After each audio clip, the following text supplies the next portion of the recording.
سەرۆکۆمارە ئێرانی مەسعود پزیشکیان پەیامێک بەلاف کرد و لەسەر بانگا تەسلیمبوونێ گوت تەسلیمبوونا ئێرانê xewneke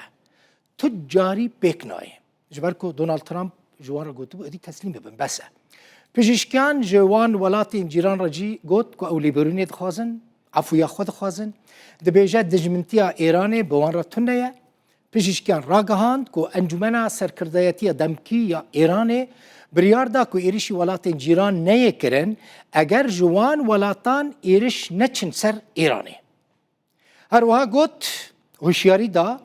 welatê navçeyê û cîhanê û diyar kir ku divê tu kes xwe nexebin xizmeta Amerîka û İsraîlê û nebe lîstikek di destê wan her du welatan da.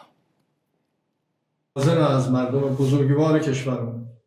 علیرغم همه این سختی‌هایی که وجود داره. خلک رزدار ولات ما تفو همو وان دجماریان هر شف لمیدانانن هر کسی کو ایرانی به هر کسی کو ایرانی دجی بی کو گرینگی بدا کا چه آیناوی چه روشاوی چه رخساروی هیا آماده بونا وان بو بروانیه لیک پارچایی آخا ایران ما سر بلند آدیروکی دبس ادم کو دجمنین مل همبر تشتید سری وان ده به هیوی ببن و ام سپاسیا وی گلی رزدار دکن همو او ناکوکی نیگرانی و دل اشین مین جهف هنه باوریا من اوه کو ایرو دوی ام وان همویان دینن آلیکی دوی ام همو دست خواه بدن هف و بهز براوانی الاخ آف و ولات خواه بکن حتی نفس خواه داوی ام راوستیانه داکو ایران خواه بسر بلندیج وی قیرانا هی رزگار بکن او کو ام بیمرج بخوازن خواه دست بکن دوی خونکا وها بخواره ببن نوا گوره تشتی ام پی پابندن یاسایان ناف دولتینه چارچووین مروفینه لی او بنگهین کو او بحثا واندکن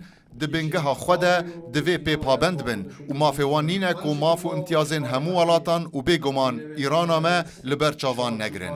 از لور پیویز دبینم کو لسر ناو خواه لیبورین جوالاتین جیران بخوازم کو جالی ایران و راستی ایریش هاتنه جبر کو اف پروسل گل روشا کو قومی فرماندارن ما ریبر ما عزیزن ما جان خوش دستان جبر وی دست دریجیا هوانه یا کو هبو و هزن ما ین چکدار او قهرمانین کو جان خودانی نسر دستین خواه جبو پاراستنا یک پارچه آخی ایدی دما فرماندار نمان بی اراده خواه همو او پینگاوین کو پیویست بون انجام دان و برومت و هیز پاراستنا ولات خواه کرن